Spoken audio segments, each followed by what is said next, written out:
So I'm showing you my outfit for today, and these are some corduroy pants that I used to wear quite a lot in my 20s. I liked them a lot, and I liked wearing with the red shirt. I just felt nice.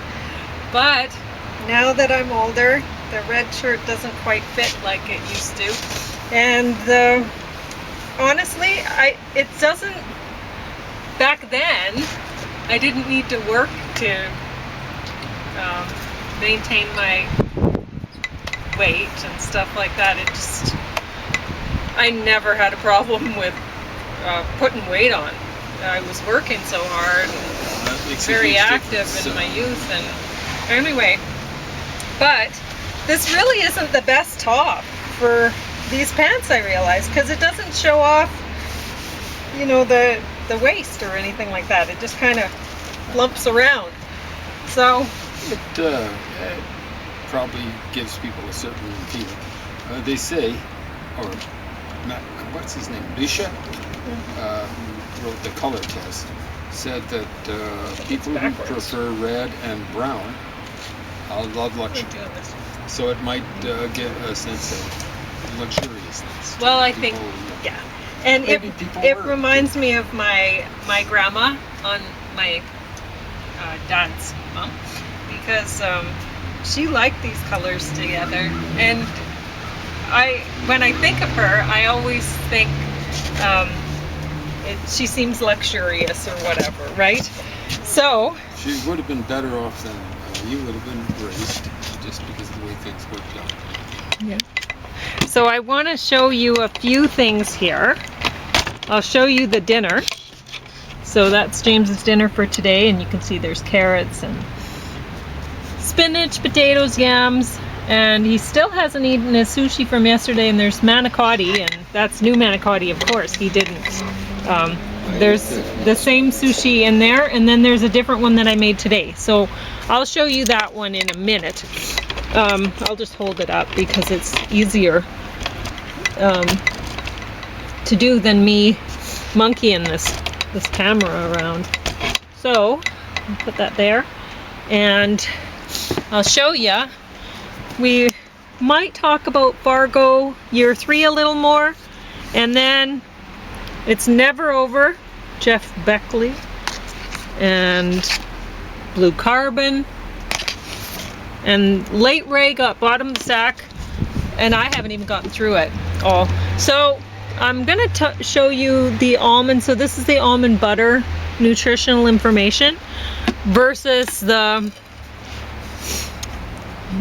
salt and vinegar almonds, which I was surprised to see is not vegan. It has lactose in it for some reason. And I know, eh? And then here's the package of just plain almonds. No salt added.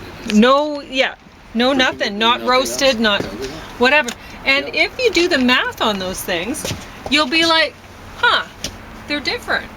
And actually, as far as like if you're on a keto diet, the one that you're probably gonna want to choose because it has the least amount of net carbs for the highest amount of protein is actually that salt and vinegar roasted almonds, and that cannot possibly be the healthiest one, right?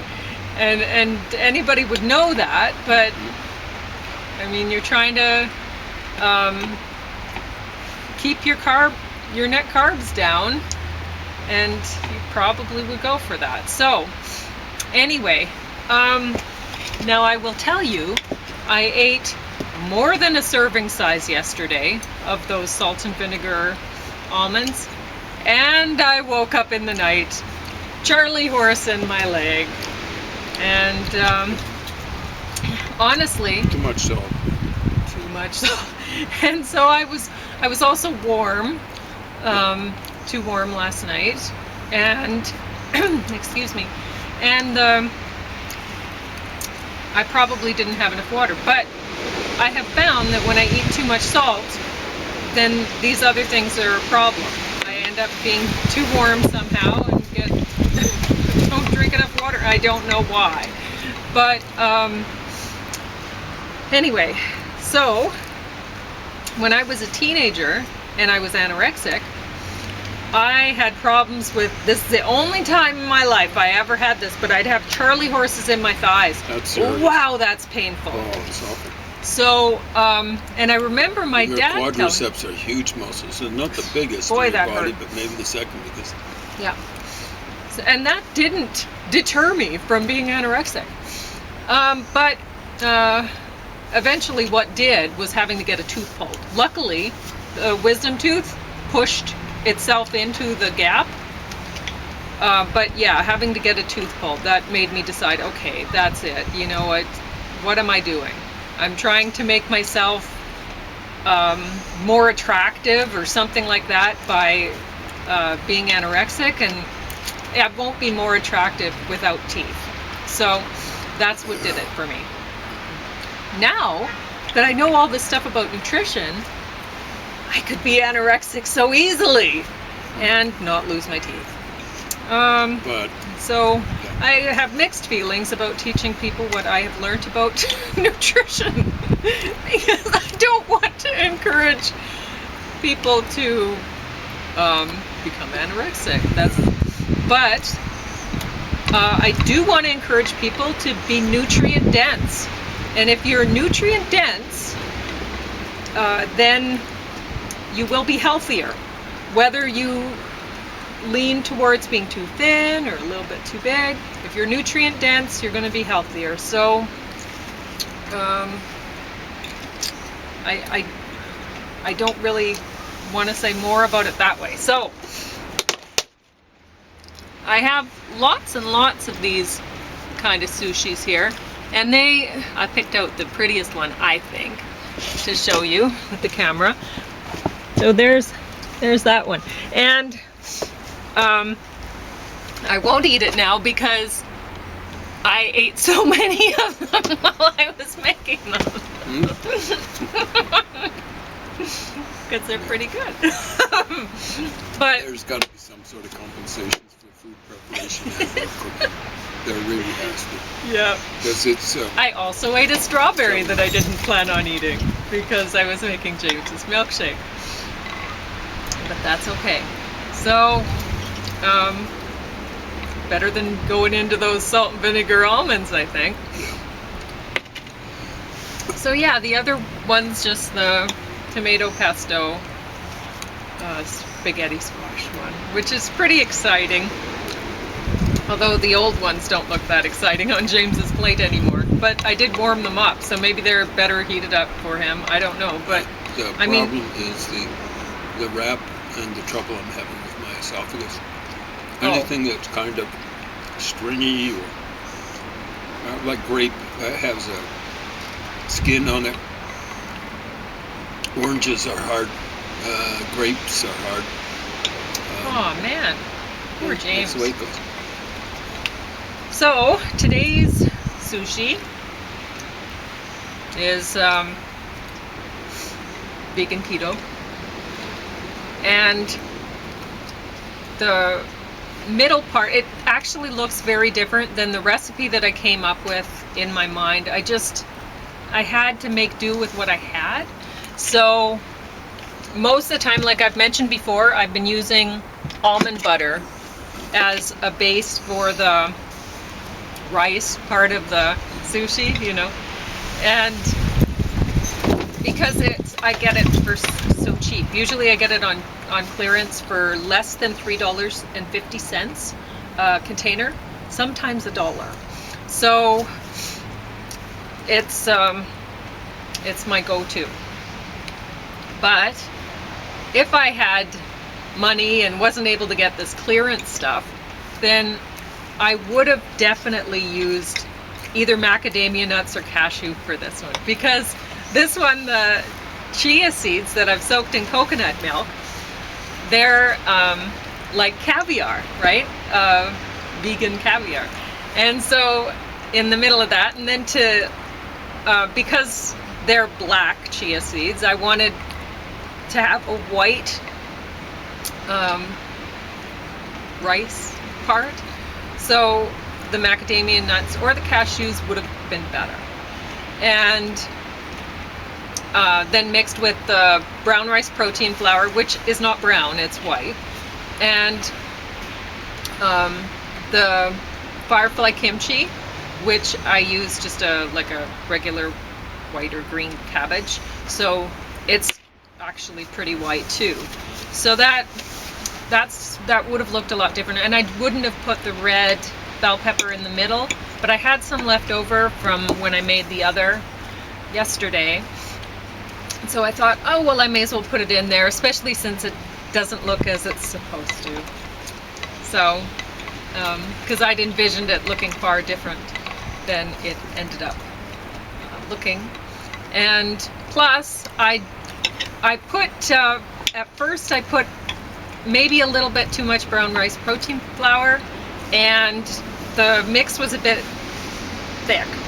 And so then I thought, okay, well, I'll put some more firefly kimchi in, and that was a bad idea because then it made it too mushy, and I was like, okay, forget it, I'm just going to work with it like this. So it's a little bit softer than I would have liked, but it still tastes great. How do you like that sushi from yesterday? Well, it was good. People would have seen me kind of choking a little bit. Are these sun-dried tomatoes here? Yeah. So, But they weren't in mine. They're in the 5-cheese manicotti. Anyway, the sushi's great. Good. Notice I haven't launched into the wrap. It's not because I don't like the wrap. Do you want to try one from today and see which one you think prefer? so. Okay. See which one you prefer. Just save that nice one for yourself. The extra nice one. Yeah. Okay. You get that one then. Yeah, so people might have seen me looking like I was choking. That was just the sun-dried tomatoes that you put on top of the manicotti. They didn't come with the manicotti, right? The sun-dried tomatoes, correct?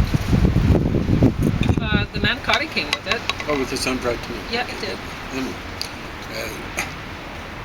they were giving me a little bit of trouble on the way down.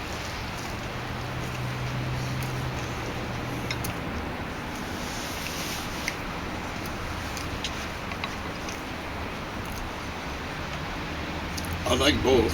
The one from yesterday, I think because you heated it up. I know you're not supposed to do that with sushi. No, it doesn't matter. I've come up with one recipe that it has to be heated up, but I haven't shown that one yet. But, anyway, the one from yesterday is awesome. This one's pretty good too. yeah. One from yesterday, I think it's a bit better. All right. So, there you go. Now, one thing that I'm going to mention those sushi things. They're awesome. There's so much in them. yeah, very Wow. nutrient dense. You could just Yeah, eat they're the fat sushi bombs, and you basically have if you're a keto- meal on your own. Yeah. And it only really takes a couple, and that's a meal. Yeah, you feel. I don't think you're satisfied. going to get Couple pieces. the imbalance couple. like with electrolytes and get Charlie horses from stuff like that. Not from this. If I eat the vegan sausage that I was making, though. there's Well, lot that's a of little sausage. bit different. But what you do with the sushi is put so many things in it. You're just getting Yeah. a balanced diet. Yeah. So anyway, and these can be made a little bit differently too. You know, it's just tweaking them one way or another, and Yeah. you know, they're Different colors, Yeah. slightly different tastes. Mhm. It's good to get variety so long as the cook can handle the pressure of, sushi takes a lot of time from what I hear, Yeah. There's stuff that takes on, that phyllo, is that what it is? Oh, When yeah, you do phyllo the pastry, layers? yeah, that Oh, takes smokes, time. that takes a while. But honestly, you have a food processor or a baby bullet. A lot of people, they'll have a baby bullet, and then their baby grows up, and the baby bullet ends up at the thrift store or whatever. No, this is great. Baby bullet's great for making sushi. You can have a whole bunch of, mix your different layers for the sushi in a different baby bullet container, and there it goes, easy to, or making protein drinks with your bullet machine, whatever. and just having everything ready in the fridge. There's a lot of the making something like the sushi. Well, a lot of it is cutting up the vegetables and mixing up the nut bases and stuff like that, right? So what you're saying is treat it a bit like an industrial process where you make a lot. Yeah. And the same and have it in the time, fridge, and then you're ready to save a little bit like of effort. really you can, like, this is in the fridge like this, and I can eat it like this, but honestly it doesn't take much time to have the sushi mat and roll a nori. It's just like making a sandwich if you have all of your other ingredients ready to go. So, and then you can have variety. You can mix up a bunch of different layers and different chop up a bunch of different kinds of vegetables that'll give you different flavors, so you have a different sandwich every time you feel like making a roll. So this is way better than regular sushi. Yeah. No, I'm not a big fan. I will eat fish, but raw fish, well, that's one of the problems with regular sushi. But there's other things. It's kind of slimy and stuff like that. This stuff is top notch. As far as I'm concerned, world class. Yeah. So, year 3 of Fargo. We're talking about it again, but today we're pretty much talking about the music part of it. And the makers of this put a lot of thought into how they were going, what music they would select for what part. There's one episode that they use I think it's the Peter and the Wolf with the flute and the oboe and the, all the different instruments, right? And they put a lot of thought into that one. It's great. I don't know why movie makers don't do more thinking about stuff. Yeah. They have a happy scene, the average movie maker, and it's the Beach Boys. Wouldn't it be nice? Yeah, it's a nice song, but don't play it at every wedding or whatever. You know what I'm saying? Yeah. So these guys give a little bit of thought to it. Yeah. And David Lynch, we were talking about him in the fall, I think, a little bit. Yeah, well, he died back then. Yeah. And a huge loss. He put a lot of thought into music with his films too, and he would yeah. So I guess he would listen to a certain song or whatever a lot when he was coming up with whatever he was making, and that would influence him in the whole way that the film worked out. So he talks about it. If you watch interviews that he's given and stuff like that, music's a big part, and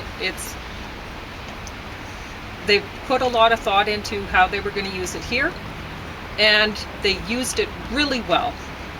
So the first song that I hear is Crazy on You with Heart, and it's great, right? Because there's this couple, and they're, at least the man, for sure. You don't know about the woman, but the man is really crazy for this woman. And the makers of this film had it so that when the lyrics came on for Crazy on You, they amped it down so that the people were talking and you don't know what the lyrics are, and that's a good thing because the lyrics aren't good for that song. They don't fit. No, which is too bad because the song's so awesome. Mm-hmm. And it's great that they used it. Ordinarily, I can't stand it when they jack the sound out. Yeah, but particularly when it's documentaries did it right about music. Yeah. But, so that's a different matter. Mm-hmm. And there's a lot of great songs that really fit in here, and I like the way that the music was used. So that's all I'm going to say for that right now. It's never over Jeff Buckley, and well, it was over for Jeff Buckley quite early. He didn't end up making it too long, and I think some of the people who were interviewed with this did read what happened the same way that James and I did when we watched it. It seemed like he was reaching out to everyone he loved, and like James said, leaving suicide notes, basically, with, trying to comfort people about what he was planning to do. He wanted to leave on a positive note. Yeah. Because he His didn't want mother to played- hurt people by doing it. He was having problems, and this was how he wanted to deal with it. So this was, it looked like it's a planned suicide, Yeah, so and that he didn't want to hurt anybody. yeah, with. his mother played final message. It was a voicemail or whatever. And it was And, lovely. Yeah, it was. She was crying. They were partly tears of joy. Yeah, because she would have known how much he loved her. So, and she said right at the beginning that nobody loved her as well or as much as he ever did, right? So, yeah. Now, I don't think there's really that much material to make a documentary here. But, having They put out said one that, album. I think they did a good job with it. What do you think? They put out one album. So if you're going to make it a music documentary, there's really not enough. Yeah. You do a Beatles documentary, and you could do a whole TV series, just on and on, one for each album, a movie for each album. But anyway, he seems like a wasted talent. He was trying to write poetry. Yeah, He but might it's have. hard when you end I up can't with hear mental what he's singing. problems. Well, that's It's a problem. hard to, get the stuff done. So Did he diagnose himself as bipolar? Or that's what he manic was thinking, I depressive? think. It could be true. So, They were saying, someone was saying it a range of 4 octaves. yeah. Well, yeah, but you know, you were mentioning heart. Yeah. I mean, Ann he just Wilson, she lacked power. belts it out. She has power. No, it's nice Incredible. to be able to And pull rage. it back if you got power, and she was She able can to do that too, yeah. But So- he was kind of bleating pretty well anytime he was singing something. Now, Blue Carbon, this, at first I was watching this and I was thinking, well, you know, it says on the back, it's told through the eyes of Grammy-nominated DJ and marine biologist Jada Guy, known by her DJ name Jada G. But, so first I'm watching this and I'm like, okay, well, it seems to be about her, not about the Blue Carbon, really. So she's And- an aggressive propagandist. Aggressive propagandist, and so it's more just a publicity thing for her, showing how she makes her music using sounds from nature, which she gave a little clip of it at the end, and I thought, yeah, that sounds kind of good. But so at the beginning of this, I was thinking, well, you know, though she's not really saying much about the environment and stuff like that, and it seems like it's kind of geared towards maybe 10 to 12-year-olds or something like that. I mean, okay. so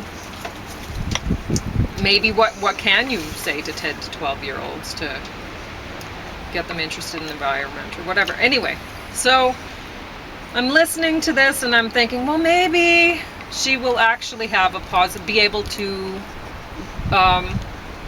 access people that others wouldn't be able to because of her fame as this DJ or whatever, right? But watching it over the course of the show, I'm like, nobody is going to watch this show all the way through except for me. It made it sound as though you were watching it over a course of several days. It was that bad. It was bad. And honestly, yeah, it's just, it isn't a documentary about the environment. There's too much people in it, and it's really it's a junket. It's a global vacation that she goes on to show, like, in places where there's blue carbon. That's what this is about. And so here she's talking. She's flying around the world. Yes. Using huge amounts of energy to keep that plane up in the air. Yes. And so I don't think anybody could watch this and go, oh yeah, she's great for the environment. She shows her family, and she comes from a big family, and that says nothing about her. You know, her Not parents her fault. decided to have a lot of children. She didn't. But if you're having more than one child per person or two children per couple, that's too much. You're increasing the demands on the planet for the humans that you are producing, and that's decreasing the amount of nature that is able to survive. So speaking in terms of ethics, that's evil. Yeah. It's not just bad, it's No. evil. So, anyway, late Ray White bought him the sack. It's overdue now, and nobody put it on hold, so I was able to. This was renewed 3 times, and I couldn't get through the whole thing. So I will say Did I see that any of it? no, I never saw No. it. She didn't visit it on me at all. no, but Didn't even they were mention it to me. trying for a good documentary. It's just, or not a documentary. Sorry, it's a movie, but or 3, I guess 3 movies really, but it's a lot of information. It seems maybe more political than I want to watch about India right now, and I couldn't relate to the characters. Maybe there's one man in. I'll just show The Home in the World. So that one was put out 1984, and so the husband, I have no idea why he bothered to fund his friend who sucked. The husband was way more on the ball than the friend, and the wife, I guess she was pretty useless. So I couldn't relate to her. The husband maybe a little bit. He seemed a little bit smarter and kinder and whatever. Anyway, so that's all. You want to talk One about? of them's an adaptation of a guy who shared the same birthday as me, just a different year. Well, you can go ahead and watch it if you want. Yeah. I couldn't get through this stuff. So it's a Rabindranath Tagore adaptation of The Home in the World. Then he does something based on the Henrik Ibsen play, An Enemy of the People. But it's funny how, like, at one point the husband, he wants her to be, well, first he wants her to learn how to sing in English and stuff like that, his wife, because that'll, it's a prestige thing, right? Or something like that, right? To show that she's cultured. And then he definitely doesn't he wants her to sing not in English, in Bengali or whatever, right? So, funny how things go. So you have 46 seconds if you want to talk about anything else with Blue Carbon or Jeff Buckley. Jeff Buckley.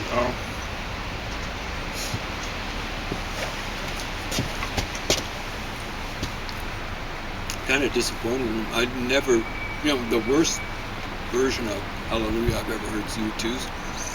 But Jeff Buckley gets blown away by Leonard Cohen. I disagree. No, that's okay. I like his version. Anyway, in my opinion, he gets blown away by Leonard Cohen. And when you get blown away by Leonard Cohen, it's so good. One of the problems Jeff Buckley had was great elocution.